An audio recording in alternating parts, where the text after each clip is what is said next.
بسم الله الرحمن الرحيم. فاذكروني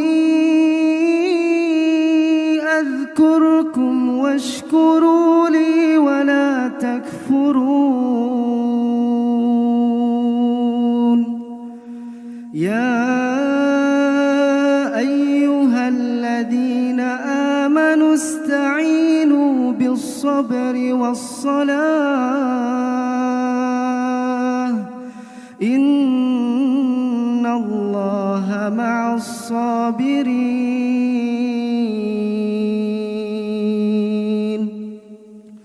ولا تقولوا لمن يقتل في سبيل الله أموات بل أحياء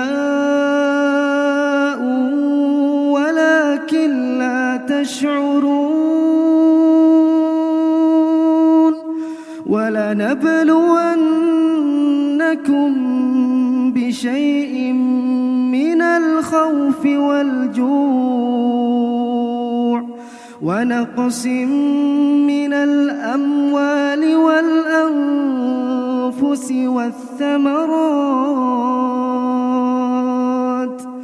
وبشر الصابرين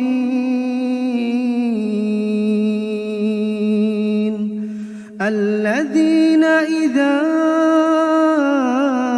أصابتهم مصيبة قالوا إنا لله وإنا إليه راجعون.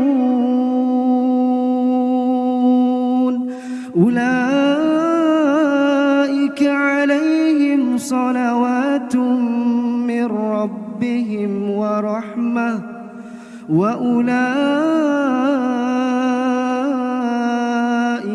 هم المهتدون.